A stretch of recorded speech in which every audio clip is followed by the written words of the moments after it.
Like, what do I have to do to get a stalker here? Just like, come on. I get no semi-threatening love letters in the mail. I don't feel like I'm constantly being followed. Yeah. It's just, what's the point of having a podcast if you don't have a few solid stalkers? I think we're gearing up to it. Okay. Yeah, I'm waiting for that one tweet that's like, send me a piece of your hair. I'm like, what? I want a lock. Give it to me. What?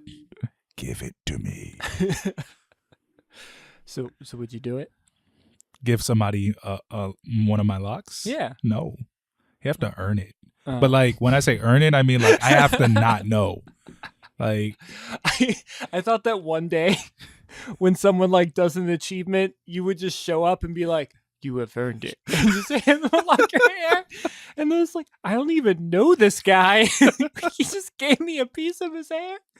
No, I mean like I have to be like at a movie theater and you have to find the exact theater I'm in. You have to reserve your ticket for the seat behind me, and you just have to slyly cut it. And then when I walk out, you have to be in the front of the like movie theater. And you're like, hey, what's up? And I'm like, I don't know you. And then he just like waves. And then I just subtle nod like, you've done well, son. You've done well. I like the idea better that you just use it as like a rite of passage trophy. I fasten a necklace. You've earned this. I just present it to them. There's a medallion on it. Some teenager just finally lands that cool skateboard move, and you're just like, you've earned this, my child. I'm proud of you. Just a lock of hair. You've done so much. Over the past 4 minutes, I've seen you grown at exponential rates. Does that mean later in life, if they start to become a disappointment, you come and take it back? Yeah. They just find out where they live. GPS tracker into every lock of hair. For some reason, they kept it. They now have like a failed marriage, and then you just show up and you're like, I need that back. Wait, I earned this from skateboarding. How? Why is this is not even the same category? I can still do that trick, I swear. You have to show me. Prove it to me. But then also fix your marriage. Exactly. Your scale of lock judgment is very unbalanced. Very unbalanced. And I just imagine somebody like really doing like crazy like super feats attempting to get me and I never give it to them. Like they cure cancer. I did this all for you. They cure cancer. They're at the speech and they like award it the Nobel Peace Prize and they get it put around their neck and they just look so sad and disheartened. It's after you take it back from the guy. He just spends the rest of his life trying to earn it back. And he didn't even care before. It's like, what do you want from me? Please just tell me you're proud of me again. I don't know your name or who you are, but this means so much to me all of a sudden. His friends and family are very concerned. Who are you doing this all for? The man! The man who gave me his hair! I did a really cool flip. I started a skateboard company. That wasn't good enough. What do I have to do? Is this merit-based? Someone let me know. Off. Spin-off. Podcast.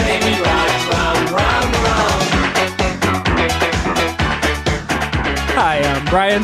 I'm Shahir. And this is Spin-Off, the podcast where we take a show and we both pitch spin-offs based on characters, places, things. Okay. All right, this is the rest of the podcast. Just be like,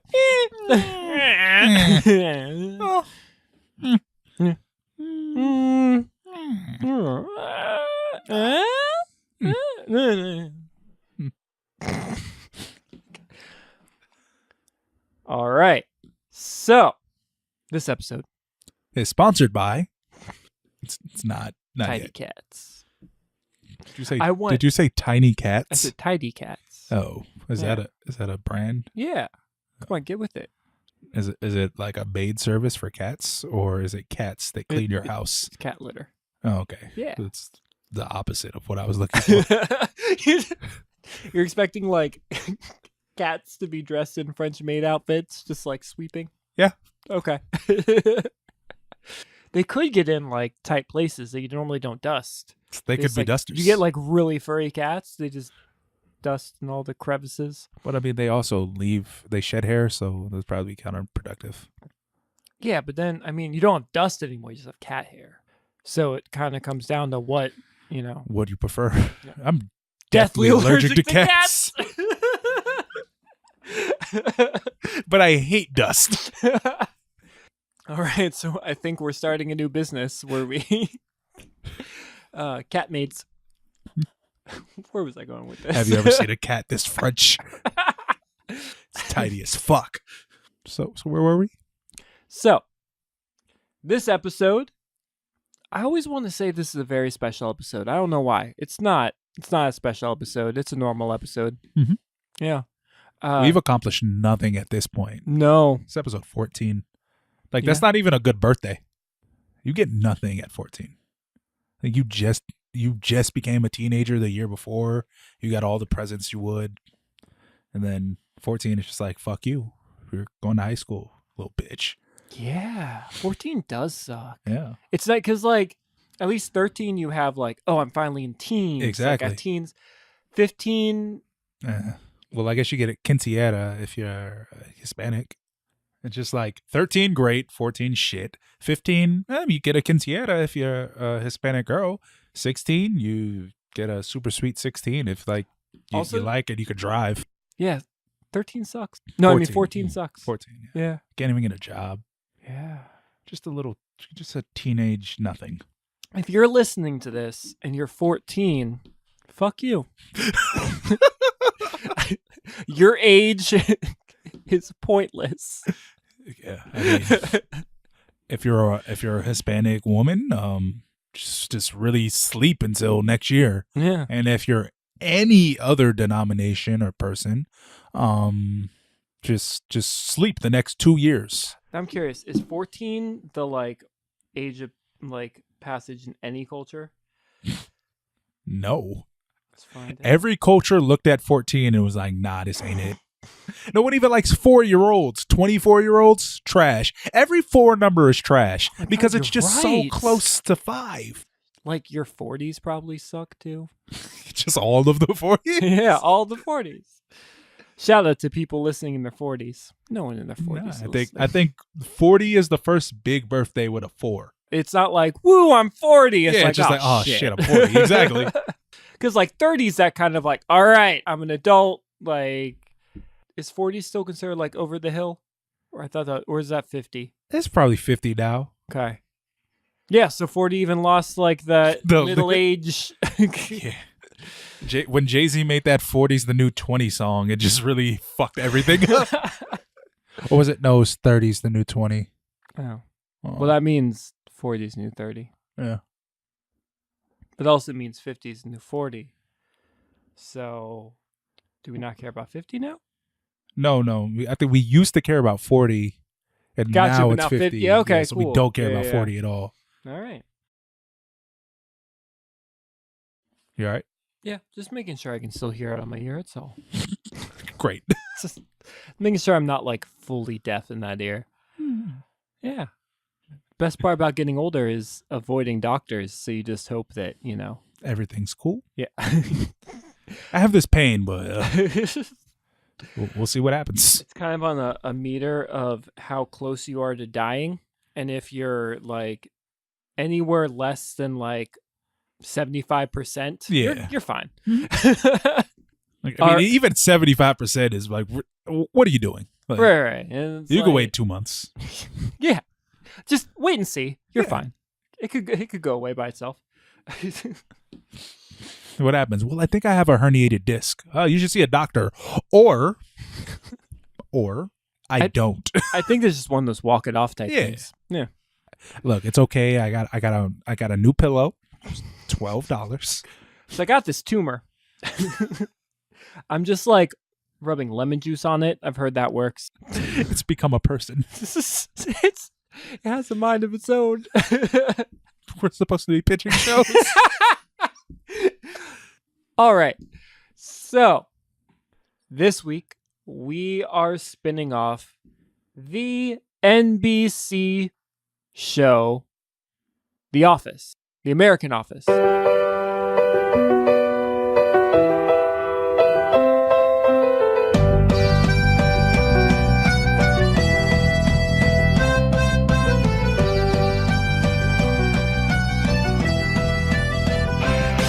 Office is an American television sitcom that aired on NBC from March 24th, 2005 to May 16th, 2013, lasting 9 seasons. It is an adaptation of the original BBC series of the same name and was adapted for American television by Greg Daniels, a veteran writer for Saturday Night Live, blah, blah, blah, blah, blah, blah, blah, blah, blah, blah, blah, blah.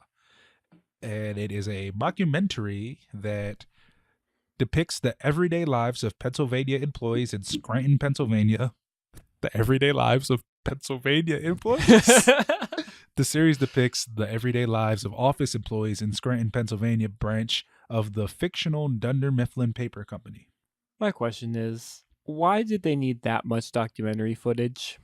For anything.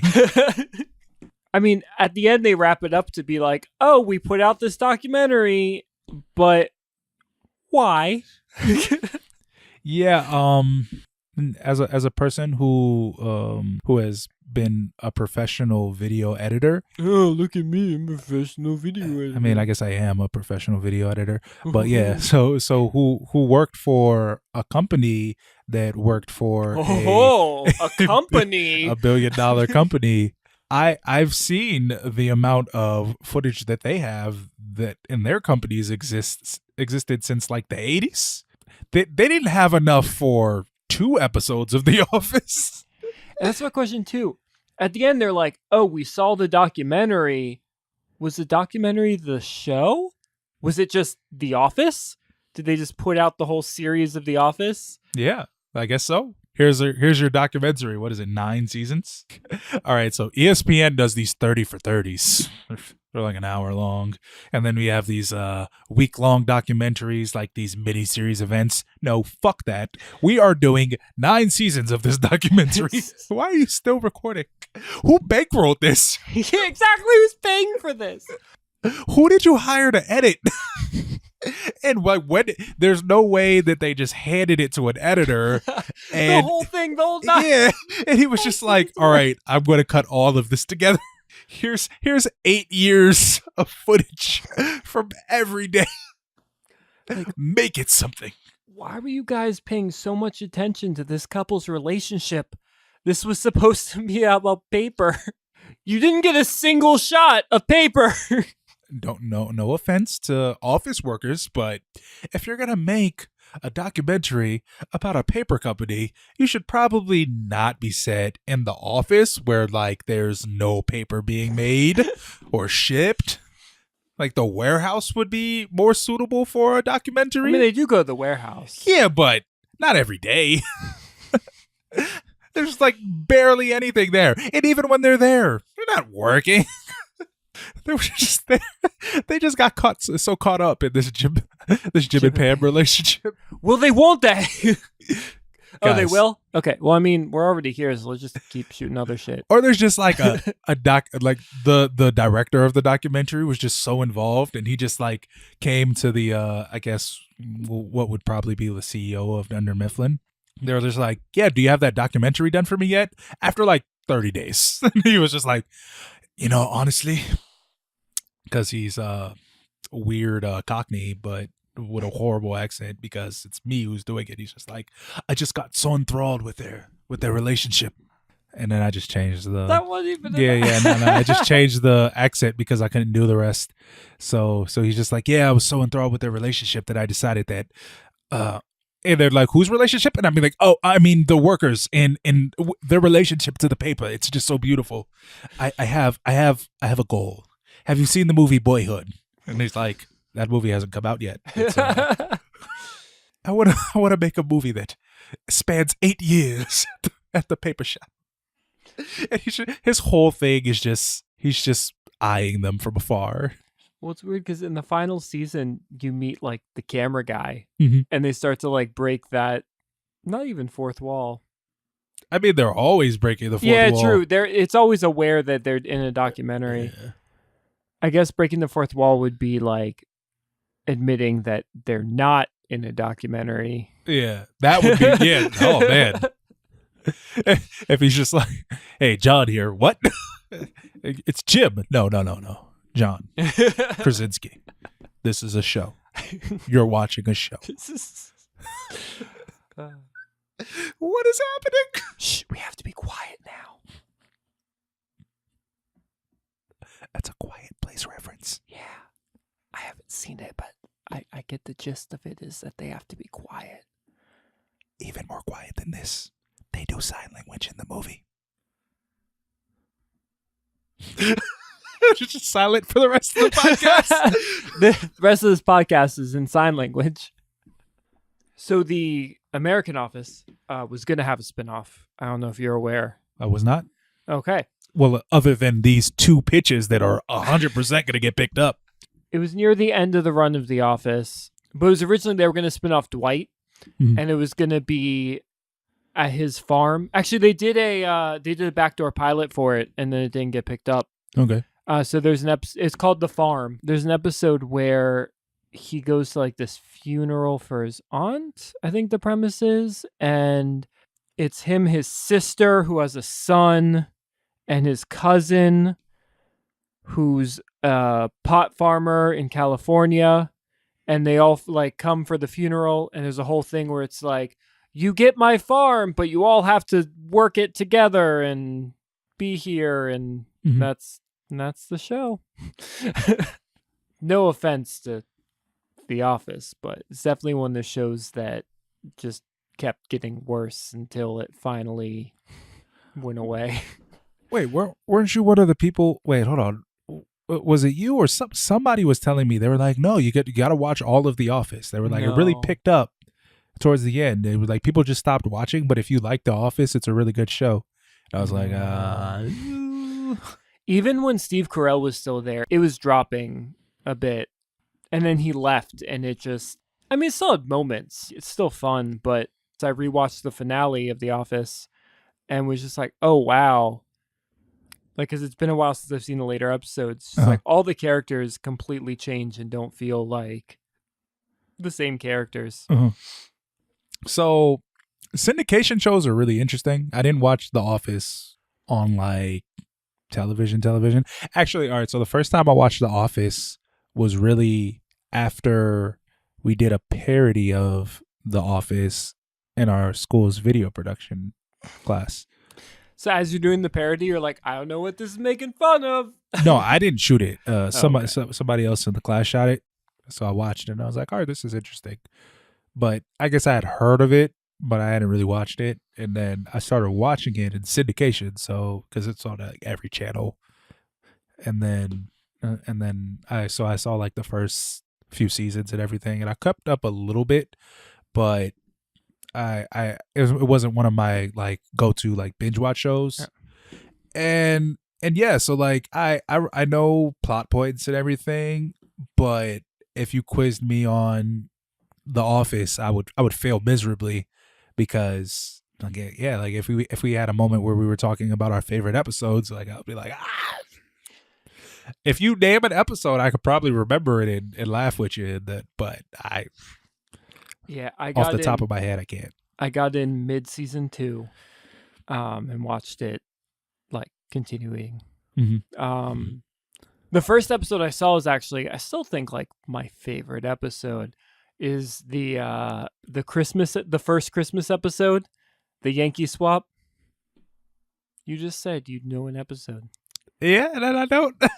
It's Hold on, keep talking. It's a Christmas episode, so they do Secret Santa. And Michael like gets a gift he doesn't like, so he's just like, "All right, we're doing Yankee swap." But he got Ryan an iPod, even though it was $20 minimum, $20 maximum. And so like everyone's just trying to like get the iPod. Yeah, no. So maybe I don't know episodes. I'm kind of interested to see what your pitch is going to be from someone who, wasn't an avid watcher. But am I going first or are you going first? Well, you didn't even pitch last I time, didn't so pitch you're last going time. first. I go first? Okay. This actually took me a while to figure out what exactly I wanted to do for this spinoff. The spinoff will take place a few years after the events of The Office finale. We find Ryan Howard lost and alone, left by his girlfriend, Kelly Kapoor. Ryan is on his own, living in a one-bedroom apartment in Scranton, Pennsylvania. Aside from his frequent drug abuse, his days consist of going to his job at the urinalysis lab and watching videos of his ex-girlfriend. This all changes when Ryan begins to be visited by different stages of his past self, all of who want to help him become what they feel is the best version of themselves. It is called Ryan Out of Time, and it's a half-hour dramedy on Hulu. Okay. But yeah, the reason I picked Ryan was I feel like out of all the characters, he has the most drastic changes throughout the show. Near the end of the show, all the characters kind of change. That's BJ Novak, right? Yeah, BJ Novak. But his changes are like constantly throughout the series. Just every season, he's kind of like a different. He's a different person because he goes from the temp who's very at the first thing who's just like, I don't care, I'm just here, like I don't care, and then he becomes like in the corporate position, and then he's like the drug addict, and then he's like just the wacky like scheme guy, and then he's like a hipster for a while. They were just trying to utilize the talents of BJ Novak. Yeah, he would just make up characters behind set, and they're like, all right, that's your guy now. That's who you are now. So yeah, my show's kind of playing with that idea a bit. So Shahir, who hurt you? This girl named Jessica. It was third grade. All right, so what's your spinoff? So my spinoff plot is a lot less wordy than yours. Well, fine. But it is Pam finds what she believes to be the mark of the beast on her son Philip while she's bathing him, and the family goes on a globe-trotting trip to have it checked out by the Vatican while being hunted by the only man with the balls to kill a baby, Dwight Schrute. The title is Jim and Pam Are Raising the Antichrist. Is this a theme now? you just throw Satanism in the spinoff and just call it the two main characters? Yep. Satanism is fun. Hour or half hour? It's an hour. No, it's a half hour, not an hour. Okay. What network is it on? It's on NBC. Okay. So NBC did premiere Rosemary's Baby. They had that series. The TV show wasn't good, but the movie is. And The Office is good. So I was like, let's combine Rosemary's Baby and The Office. Cool. So yes, it's a half hour horror comedy, and it is on NBC. Any other questions about my pilot? I mean my plot, not my pilot. That hasn't been said yet. No, I'm good. Okay. Well, I have a question about yours. Oh boy. All right, so this is kind of like a Ebenezer Scrooge thing. Does he get visited by multiple versions of himself at the same time, or is it just one at every instance and then the other ones are trying to erase what the other ones did? For the most part, it's sporadic. But it's kind of like a situation where the people from the past aren't really like all knowing or anything. Mm-hmm. They're kind of just it's kind of as if they're kind of pulled into their future as well. Okay. So they're kind of just trying to be like, oh, I need to not get to here, so I gotta help. So yeah, most of them just turn out to be not helpful at all because it's them giving advice just to try to avoid getting to that. So at that point, wouldn't it be more beneficial for the people in the past to see themselves in the future and then change their lives in the past? They still can't change it. But they can course correct their own lives, right? They don't remember. I don't know. Maybe they'll remember when they go back. It's not explained. Is it like Disney's The Kid? I mean, kinda. Yeah. I guess it'd be more like that kind of realm, All right. because that's never really explained. I mean, I guess it is. It's him from the future sends the kid back. That makes no sense, though. Shit, is that the? So- No, in the I can't even remember. At the end of the kid, you find out that the future him, who's like living the life that the kid like wanted him to live, Mhm. sent the kid back to him so that he could change his life. But how did he get to that point Yeah, if it wasn't for the kid? it's that Catch weird. 22. It's that weird looper cycle. Yeah, time travel's fun. Time travel should never be explained. So I'm okay with you not explaining it. Actually, No, I don't get super technical about it. Okay. Mainly because I didn't want to think about it. also just it's not time travel. It's magic. Yeah. All right, so we start the pilot. Ryan is at work at the urinalysis lab, and he sorts and cleans containers. You probably don't know why I chose the urinalysis lab. Nope.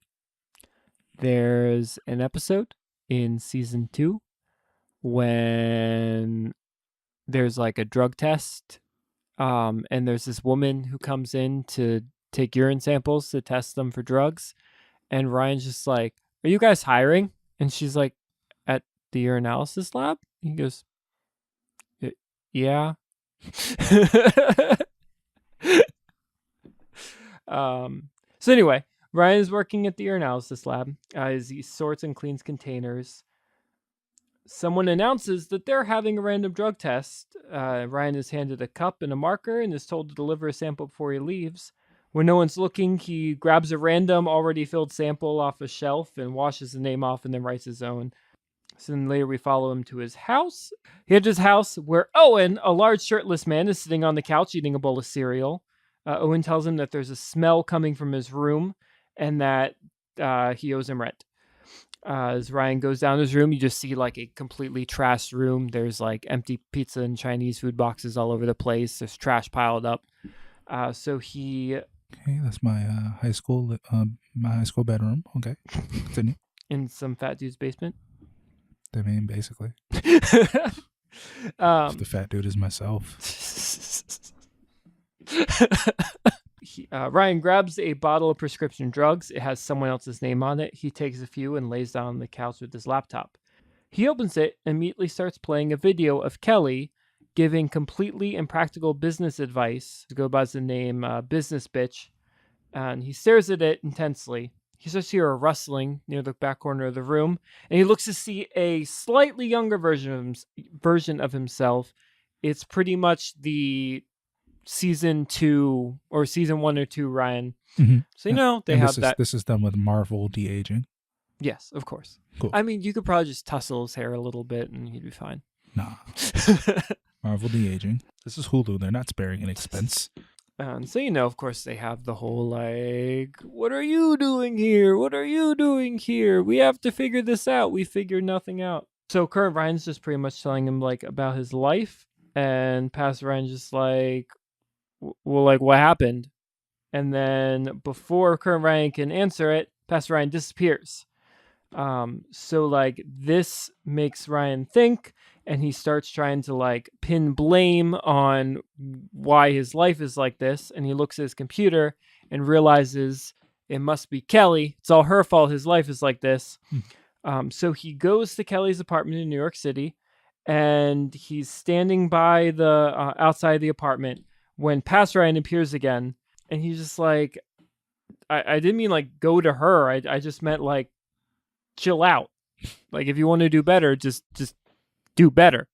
And then he goes away again, and then he's looking at the apartment, and then just turns around and walks away. And that was a terrible pilot, but that's the end. That's the end of my pilot. It's cool. I have 2 levels of pitches. I either get I get really elaborate and really into it, or I do this. No, this was somewhere in the middle, I'd say. Okay. It's very high concept or low concept. I still haven't figured out which one of those is the right one. High concept, I think, is where you have the kind of concept is guiding it. Whereas low concept is just like, would be like a family drama. But like High Concept is a family drama, but aliens are attacking. So High Concept says emphasis on striking an easily communicable idea. Yeah. So yeah, this would be High Concept. Because, past selves. Low Concept works are shows, movies, or books that don't necessarily have that interesting of a premise, but ride on character development, plot, and relatability for entertainment. Friends is the first show that pops up. The concept is they're friends. So you ready for my pilot? No. Okay, good, because I don't have it written. Cool. Let's just end. Oh my God. It's just now. All right. Hey, I mean, it would make sense if we ended on 14. It's just that. Yeah. We decided the number is just so useless that we don't even want to continue. But then if our final episode, or I mean, guess to at do this that, point, we'd have to not air this. Yeah. Because if our final episode was 14, that kind of be like a key episode. Yeah, or we just make it special by not releasing it, and then our next episode is just episode 15. We could do the lost episode as the 14th episode. We could just put this out and call it the 15th, but we talk a lot about being the 14th, so that would probably we edit it in after and just go 15. Yeah, every 15. Should I do my pilot? Is that what we do here, pilots? I mean, we dabble. Okay, I'm trying to remember your pitch now. Okay, yeah. Go ahead. So my pilot is... This is Sam and Dave dig a portal to hell, right? No. This is Jim and Pam are raising the Antichrist. Yes. Same model of title. I like two names. I noticed. I think it's like Tucker and Dale versus Evil. I was just thinking that, yeah. And then John Tucker Must Die. It's one name, it's but one it's name, the but first it's and two. last. Yeah, I like first descriptive titles. This kind of The pilot starts off really dramatic, actually, in tone. Jim's hard at work at Atleap, and he is just getting paperwork done, and that's juxtaposed with Pam at home, now not a single mother because they're married, but a stay-at-home mom. Yeah, so she's a stay-at-home mom. Her daughter is away at school, and she's bathing her son. This also weirdly takes place in a world where like she just had a child, so like where's her other it's not daughter? Technically continuity, huh? Where's her other daughter? I said daughter. I meant daughters. Oh, okay. Yes. So it's not technically continuity. It's like offshoot continuity. The child is one, and she is bathing the child, and then she sees a strange mark, and she thinks it's a bruise, but it looks like the mark of the covenant. The mark of the beast. Covenant? The mark of the beast. It looks like the mark of the beast. Indiana Jones and the mark of the covenant. Yes, that explains why Dwight is dressed as Indiana Jones for this entire show. So it juxtaposes to her back in, and she calls Jim at work, and it's still the mockumentary style filmmaking, but it's not a mockumentary. So the zooms and the shaky cam, like those still exist. So it's the Blair Witch Project. No, because the Blair Witch Project is a mockumentary. Oh, so it's just a poorly filmed television show. Yes, exactly. Yes, it's a poorly filmed television show. So she calls him and she says, "You have to get here now." He comes there. She shows him the mark, and he's very nonchalant about it. It's Jim still, and he's just like, okay. So he goes back to work, and she is rapidly like going through I was about to say books, but she's going through websites because Nope, books. No, she's. We're in the 21st century. It's definitely websites. So she's going through websites. I'm just imagining someone researches something, has all these encyclopedias stacked up. They're like spending days searching, and someone's just like, I just Googled it. I have your answer here. Phones and like today's technology ruins the plots of so many older movies. So much stuff, yeah. That's why they have to write in like no signal to all of the movies and everything. This is going completely off topic, but have you seen the thing that's just like writers hate cell phones, Mhm. and it's just a clip from like all All the- movies of yeah. phones dying or like them being thrown away. Or I'm not gonna let you finish. I'm just gonna keep going off topic. No, so all right, so So pants, weird, right? so she continues searching, and then she finds it. She's convinced that it's the mark of the beast, and she goes to Jim. Jim says something in passing while he's at the bar with his friend, and for some reason, Dwight Schrute is there. It just at the end of the bar, and he just turns. overhears it, and he's like, "Hey, Jim," and he's like, "Why are you here?" And then he tells him it's a business trip, blah blah blah blah blah, and he so he goes home, and then she's like, "We have to go," and she's like, "What?" She's like, "We have to go. We have to make sure this is not the mark of the beast," and they get in the car and they ride to Philadelphia, where the Pope is doing a tour appearance, and Of course. she wants to talk to them. So they go, and on the trail is Dwight Schrute, who wants to have the baby killed. Dwight is the Pope. No. So that didn't roll off the tongue as good as I wanted, but that is basically the gist of the pilot, is that Pam becomes obsessed that her son bears the mark of the beast and wants to make sure that it is not from the Vatican. For some reason, Jim nonchalantly is on board, and Dwight Schrute wants to kill the baby. Is it ever revealed if he actually is? Or is it just a weird birthmark? I mean, I guess we'll find out based on how many seasons it gets. It turns out that Dwight actually drew that on. It was all like an elaborate prank for Dwight to get back at Jim finally for all his pranks. You almost stabbed our child twice.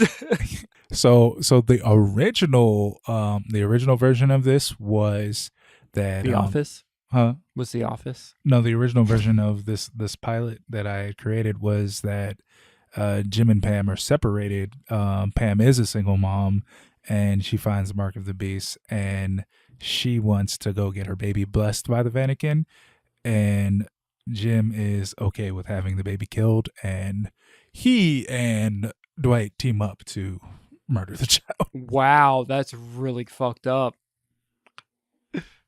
Yeah. So we had to add a little bit more comedy to it. Yeah. That was the time where I tell you how many episodes or seasons, I like how we've given up on seasons. just It's like seasons. I keep saying episodes. Yeah, this is all Freudian slips, except for Sam and Dave dig a portal to hell. That I really wanted seasons for that. We live in a post Rick and Morty world now. They're just throwing out episode counts. Yeah. Like eventually seasons won't matter.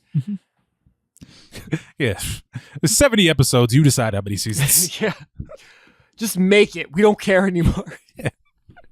All right, guys, we're giving you 150 episodes. All right, cool. So that's like, what's that? 5 seasons? 5 seasons of 30 episodes? Yeah, no, we don't care how many seasons you do. Just make the episodes. They just do them in a super marathon. Yeah. It's 5 episodes a night. We're not going to conform to your system. How many episodes did season 1 have? 50? How about season 2? 3? Season 4? 128. What? What is going on? So, how many seasons do you think my show gets? If you say less than 6, I'll cry. This is a big moment.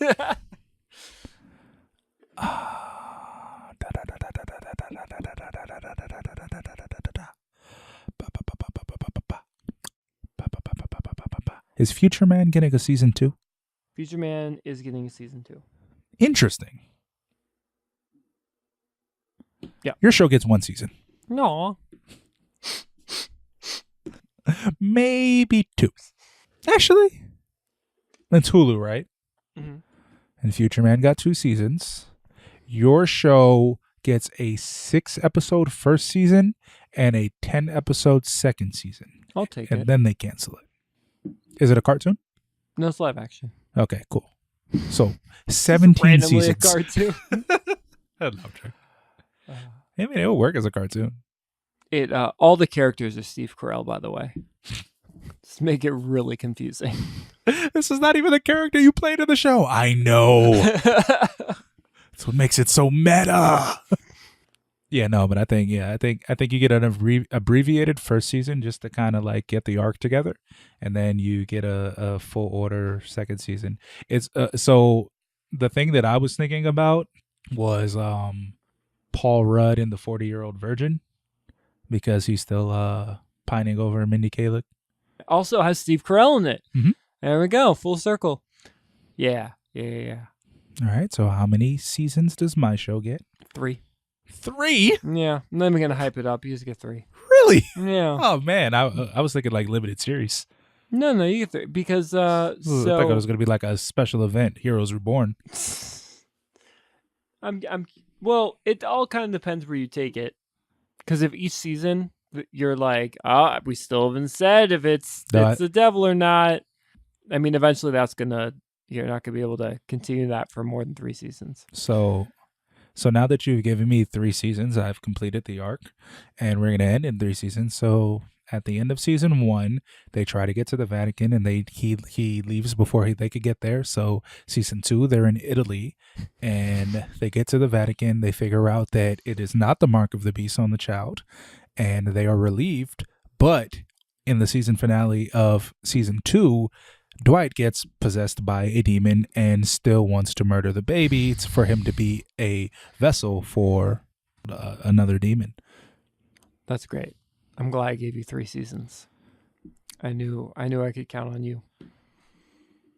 All right, so vote for Shahir's spinoff. No, vote for Brian's.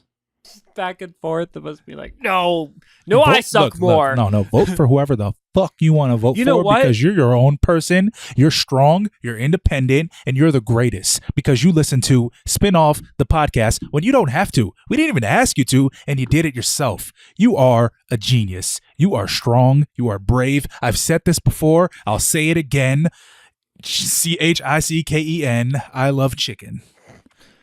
Or you can just keep up the current status and just not vote. That's a good way to kind of solve this issue as well. If we keep telling you to vote for each other, you just vote for no one. We both lose. Mm-hmm. Or just equally vote for each other. Just vote every day. We're not closing these polls. And you don't have to vote every day. We're barely even paying attention. You can just vote for me 27 times in one sitting. No, you can't. Yeah, just refresh. Can you? Yeah, I've done it before. Oh man. I mean, I haven't done it before. I tried to eliminate that. Oh, maybe you sucks. can't. I just refreshed and the voting option is available again, so I assumed you could just vote constantly. Oh, I'm going to try it right now. All right, vote for me. Yep, it didn't work. Oh, okay, never mind. Cool. At least our minimum security is slightly working. So hack our website and vote for me 1,000,000 times. It's actually pollmaker.com, which you would have to hack. Our website is irrelevant at that point because we just embed the poll from there. So hack pollmaker.com. Mm-hmm. Hack pollmaker.com, find our account, then hack that, and then hack our website. And then just like steal our identities. It's fine. I'm done with it. You don't want my identity. I don't want my identity. I mean, I like my identity, but like the things associated with my identity could probably like all go away. Yeah. Like if you want to inherit my debt, I'm cool with it. My debt, my browser history, take it all. Especially my browser history. Just inherit browser history. That's how identity theft works, right? You get all of it. What is this man been doing? All his searches are just, why does nobody love me? You get the person stole your identity is just like sending you flowers because they feel so bad for you. So yeah, speaking of that, you can vote for your favorite pitch on tangentcreates.com/spinoff. You can also listen to this on Apple Podcasts and Stitcher and YouTube. You could also probably like bootleg it. Like go to your local bootlegger and ask if he's carrying Tangent Tangent Creates podcasts. And if he's like, yeah, I got that spinoff on deck, you're just like, you're the man. I really want to see someone in like a trench coat, which is a bunch of like CDs. thumb drives. Oh no, CDs, No, are CD, yeah. tape cassettes. Oh my God. They put it on a tape cassette. But it's just recorded from like a stereo through a microphone, so it's even worse quality than it normally is. Just all the way off. You know this is free, right? Yeah, but like I gotta feel like I did something wrong in order to listen to it. $27.99. Just have to find a tape player. Which The thrill of the hunt. That's what drives me. Which episode is it? The first half of episode 3. I've heard legend that the other half is 6 blocks down. A guy named Fuzzy Loafers. He's the one who has it. You'll notice him by his fuzzy loafers. He wears them on his hands. So you can also find us on social media. We are Spinoff on Facebook. We're also Spinoff Cast on Twitter. And we are Spinoff the Podcast on Instagram. That is also our email, spinoffthepodcast@gmail.com, where you can ask us questions. Tell us what to spin off. Yeah, or just tell us about your day. Yeah, you could. You could just tell us about your day. Yeah. Also, our Pornhub account is Spinoff XXX. Wait, are there Pornhub accounts? What? Are there Pornhub accounts? Are there not Pornhub accounts? I mean, I believe there are Pornhub. I mean, there's a whole Pornhub community. So people post music videos and they have their full like music careers, like TV on shows Pornhub? On Pornhub. Yep, and they find them. Is that? Do we need to start putting this podcast on Pornhub? I mean, we can put this podcast on Pornhub. All right. Hey, if, All right. So if you get your podcast from Pornhub, shout out. cross promotion. So we were on the Don't Fake podcast, also available on tangentcreates.com. We were talking and we were talking about movies, and Aaron's like, yeah, I watched Jurassic World on Pornhub. We're just like, what? And he's like, yeah, you can find full movies on Pornhub. And I'm just like, I mean, yeah, you could. Some people just put music videos on Pornhub, and it's like a little hunt thing because it's like that extra thrill. It's just like, oh man, I got to sort through all this horrible seas of filth in order to find this one thing that I want. What kind of life is that? You're just sleuthing through thousands of porn videos in order to find your favorite artist's music video. Man, I can't wait to go to this porn site to finally see not porn. Exactly. There's no other place where I can see this. So anyway, I'm Brian. I'm Shahir. And this has been Spinoff. Have a great day. Spinoff Podcast.